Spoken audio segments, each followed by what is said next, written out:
मुल्ला काटे जाएंगे, राम राम चिल्लाएंगे।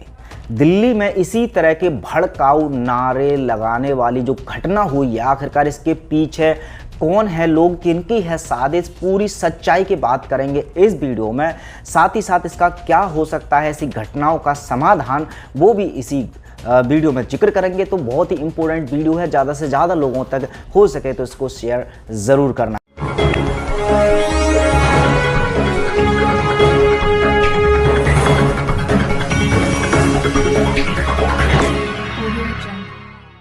नमस्कार, मैं हूं सुमित आजाद और आप देख रहे हैं ग्लोबी न्यूज़। दोस्तों, देश में किसी भी राज्य में या केंद्र में चुनाव होने वाले हों और हिंदू मुस्लिम या धर्म के नाम पर दंगे ना हो, ऐसा बड़ा असंभव सा हो गया है पूरे देश में। देश की राजनीति का एक मुख्य उद्देश्य है लोगों को लड़वाना हो गया है, ऐसा प्रतीत होता है पिछली बहुत सारी घटनाओं से।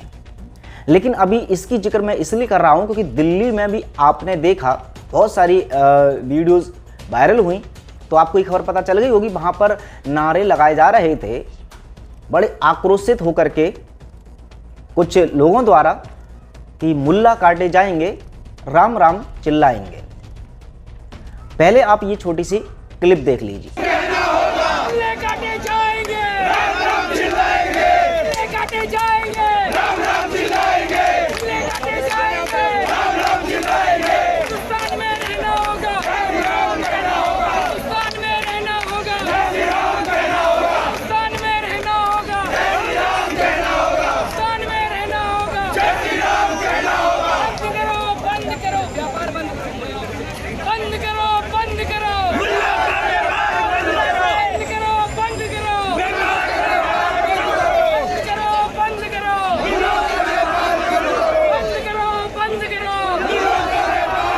क्लिप में जो भारत के हमारे नागरिकों के चेहरे पर जो गुस्सा दिख रहा है, जो आक्रोश दिख रहा है और इस तरह के भड़काऊ नारे लगाए जा रहे हैं,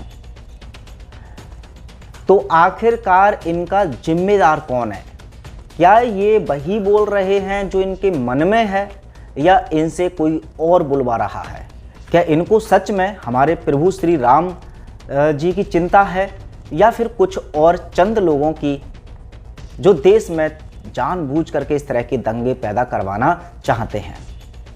तो आपने ये नकारात्मक क्लिप देखने के बाद आप जरा ये सकारात्मक क्लिप देख लीजिए, उसके बाद इसके कुछ ऐसे पहलुओं पर बात करेंगे जो सच शायद आपको यहाँ पर नहीं दिख रहा होगा और ना ही मेन स्ट्रीम मीडिया दिखा रही होगी। और से प्रभु ने नीचे देखा कि एक आदमी को घेर के कुछ लोग मार रहे थे, बस जबरदस्ती उससे बोले, बोल जय श्री राम, बोल जय श्री राम, बोल जय श्री राम। अचानक बिजली कड़की, बिजली नीचे गिरी, सारे लोग भस्म हो गए, सिर्फ उसको छोड़ करके जिसके साथ जबरदस्ती हो रही थी वो बच गया। माते सीते ने पूछा, प्रभु ये क्या हुआ? बोले, सीते, ये जो इंसान है इसकी जान पे बनाई थी, जब इससे बोला गया बोल जय श्री राम तो बेचारा जिंदगी और मौत से जूझ रहा था, इसने दिल से बोला जय श्री राम। तो जो कोई भी दिल से जय श्री राम बोलता है, प्रभु उसके साथ हमेशा है।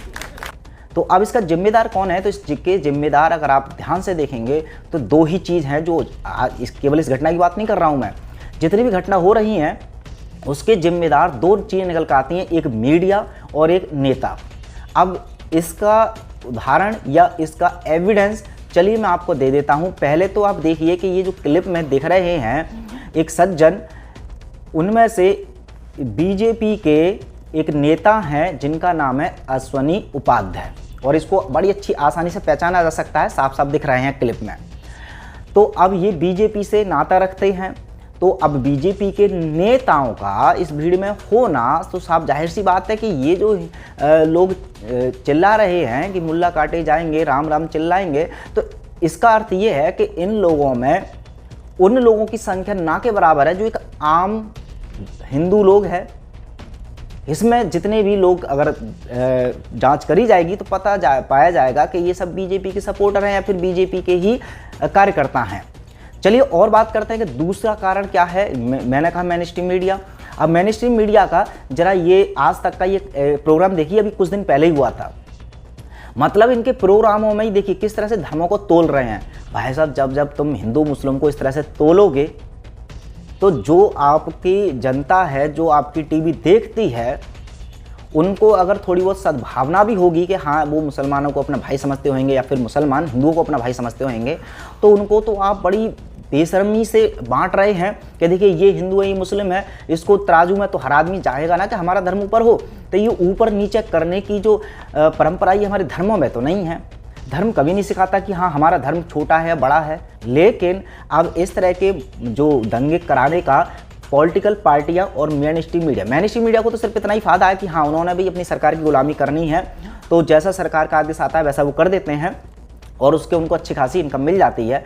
लेकिन नेताओं को क्या फ़ायदा मिल जाता है, क्योंकि आज के, मैं सिर्फ बीजेपी की बात नहीं कर रहा हूँ, बीजेपी हो चाहे बीएसपी हो, चाहे सपा हो, चाहे कांग्रेस हो, देखा जाए तो सभी पार्टियों की राजनीति धर्म और जातियों के ही इर्द गिर्द घूमती है। जब बीजेपी की बात करें तो एक हिंदू का एजेंडा लेकर के चलते हैं, सपा की बात करें तो भाई ये लोग कहते सभी यही हैं कि ये सबका साथ सबका विकास, समाजवाद में भी हिंदू भी आते हैं, मुस्लिम आते हैं। लेकिन अगर सपा का भी चेहरा देखा जाए तो वो मुसलमानों को इतना हित दे देती है कि भाई बहुत सारे ऐसे बयान आ जाते हैं जहाँ पर हिंदुओं का विरोध किया जाता है। बीएसपी की अगर बात करें तो वो हिंदुओं में भी और बंटवारा हो जाता है कि वो दलितों की बात करते हैं। अब ये नेता धर्म जाति के नाम पर गंदी राजनीति करते करते करते करते ही बिल्कुल भी भूल चुके हैं कि कोई भी सीएम, कोई भी पीएम, कोई भी राजनेता किसी धर्म या जाति के लिए नहीं चुना जाता, वो देश के लिए चुना जाता है।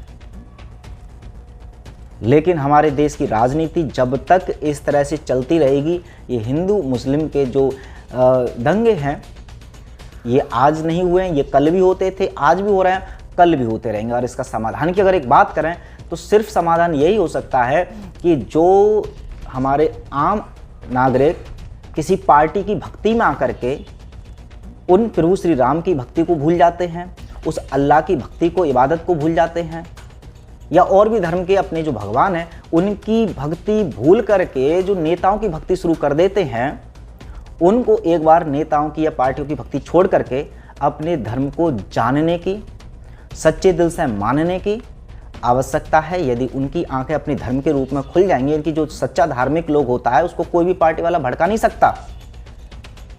लेकिन एक सेंटेंस के बाद मैं इस बात को उपराम करूंगा कि बहुत ही अच्छी एक बात कही गई है किसी ने कि जो लड़ते हैं उनको कभी गीता और कुरान पढ़ते हुए नहीं देखा, और जिन्होंने गीता या कुरान पढ़ी है उन्हें कभी लड़ते हुए नहीं देखा। मिलते हैं अगली वीडियो में, तब तक अपना ख्याल रखें। जय हिंद।